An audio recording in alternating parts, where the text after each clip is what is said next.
Welcome back to my channel doctor Atif Musa Mastoi. आज का जो मेरा टॉपिक है वो है आयरन डिफिशिएंसी एनीमिया। तो आउटलाइन बताऊँ मैं आपको, डेफिनेशन बताऊंगा, काजेस बताऊंगा, क्लिनिकल फीचर्स बताऊंगा, लैब फाइंडिंग बताऊंगा, ट्रीटमेंट बताऊंगा और रिमेनिंग जो भी पॉइंट हैं आयरन के बारे में, जैसे आयरन एब्जॉर्प्शन हो गई या नॉर्मल वैल्यूज़ कितनी है आयरन की या आयरन के सोर्सेज कौन से होते हैं, ये सब बताऊँगा। सबसे पहले डेफिनेशन क्या है आयरन डिफिशिएंसी एनीमिया की। Iron deficiency anaemia it is a type of microcytic anaemia which occurs due to the low level of the iron। Iron की कमी हो जाए उस वजह से जो एनीमिया हो तो उसे कहते हैं आयरन डिफिशिएंसी एनीमिया। ये तो आपको पता होना चाहिए कि माइक्रोसाइटिक एनीमिया जो होती है, माइक्रोसाइटिक एनीमिया वो इस तरह होती है कि मतलब हेमोग्लोबिन की कमी हो जाती है। कोई भी कंपोनेंट हो हेमोग्लोबिन का, either due to the haem component either due to globin component. Haem की कंपोजिशन क्या है? आयरन और प्रोटोपोरफायरिन। जब आयरन की कमी हो जाती है तो आयरन डिफिशिएंसी एनीमिया हो जाती है, प्रोटोपोरफायरिन की कमी हो जाती है तो सेरेब्रोब्लास्टिक एनीमिया हो जाती है और ग्लोबिन की कमी हो जाती है तो थैलेसीमिया हो जाती है। मतलब डिफिशिएंसी ऑफ आयरन की वजह से एनीमिया हो जाती है, उसे कहते हैं आयरन डिफिशिएंसी एनीमिया। मतलब ये डेफिनेशन हो गई इसकी। इसकी बात करेंगे काजेज़ की। काजेज़ की बात करें, इसमें डिपेंड करता है एज पे।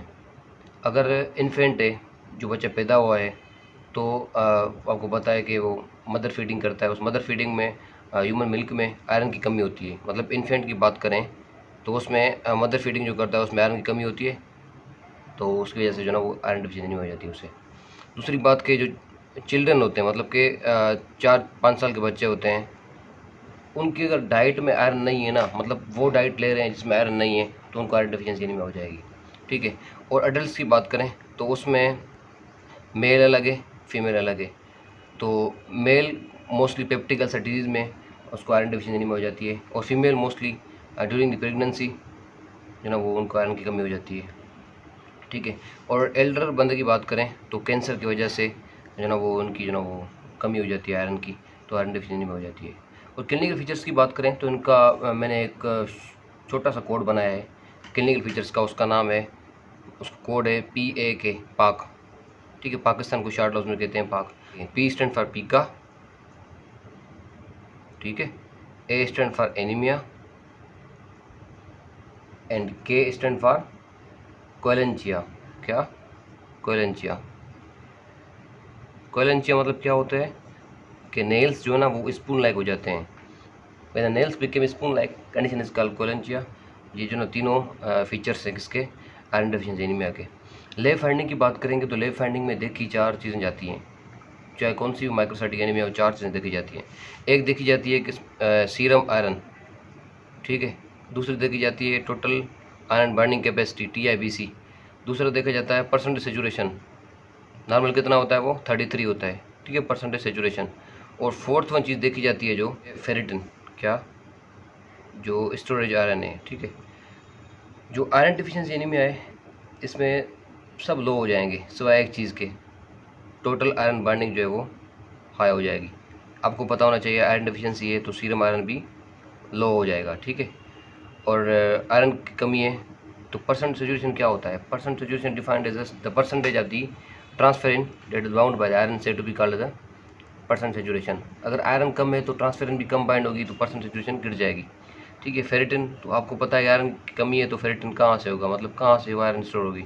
अब बात करेंगे हम ट्रीटमेंट पे कि जो ट्रीटमेंट है आयरन डिफिशिएंसी एनीमिया की, तो हम उसे देते हैं फेरस सल्फेट या आयरन देते हैं। क्या देते हैं? Ferrous sulphate. मतलब ट्रीटमेंट हो जाएगी आयरन डिफिशिएंसी एनीमिया की अगर हम फेरस सल्फेट दें। अदर पॉइंट्स में बात करेंगे तो इसमें आयरन सोर्सेज होते हैं। आपको पता होना चाहिए आयरन के 2 सोर्स होते हैं, एक होता है हीम सोर्स, दूसरा होता है नॉन हीम सोर्स। एक हीम सोर्स मतलब कि मीट, गोश्त होता है जो, और नॉन हीम सोर्स मतलब कि फ्रूट्स एंड लीफी वेजिटेबल्स। कौन सी? Green leafy vegetables. ये दोनों सोर्स हो गए हीम और non haem source of the iron. Iron की एब्जॉर्प्शन की बात करेंगे तो सबसे पहले जब बंदा आयरन लेता है, ठीक है, चाहे हीम सोर्स हो चाहे नॉन हीम सोर्स हो, बस मोस्टली जो एब्जॉर्प्शन ज़्यादा होती है ना वो हीम सोर्स की होती है, ठीक है। ये तो आपको पता होना चाहिए। हम जब आयरन लेते हैं तो आयरन हमारी बॉडी में आता है, वो आता है Fe3 के फॉर्म में, फेरिक के फॉर्म में। Fe3 फॉर्म में वो एब्जॉर्ब नहीं होता तो उसे कन्वर्ट होना चाहिए Fe2 में। जब वो पहुंचता है हमारे स्मॉल इंटेस्टाइन के पार्ट ड्यूडिनम और short small part of the duodenum तक, तो वो मतलब कि कन्वर्ट हो जाता है, क्योंकि उन सेल्स में क्या होता है, ट्रांसपोर्टर्स होते हैं। सबसे पहले Fe3 कन्वर्ट होगा Fe2 में by presence of the reductase Fe3 form है, ठीक है, Fe3 है वो कन्वर्ट हो जाएगा इसमें Fe2 में।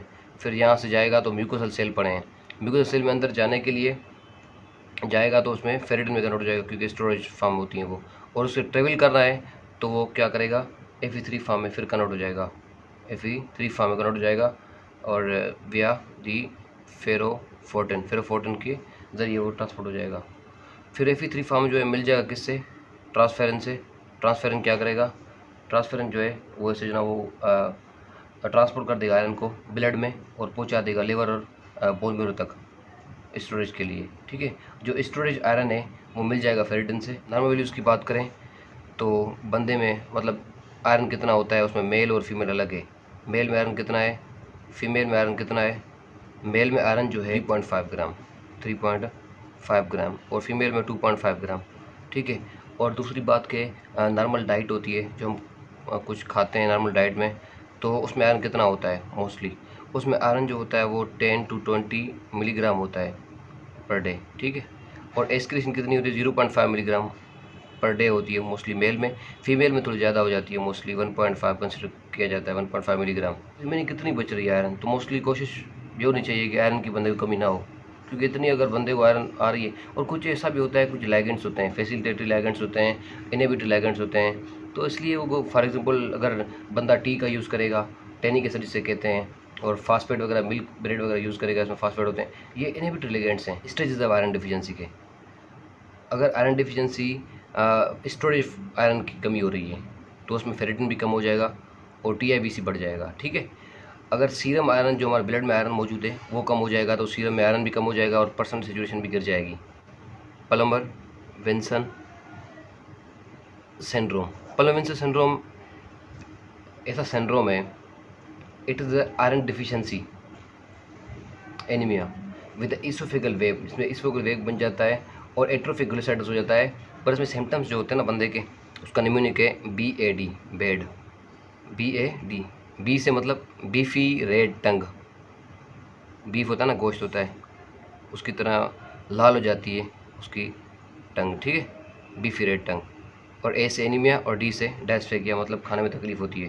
Date all about iron deficiency anaemia. Thank you so much.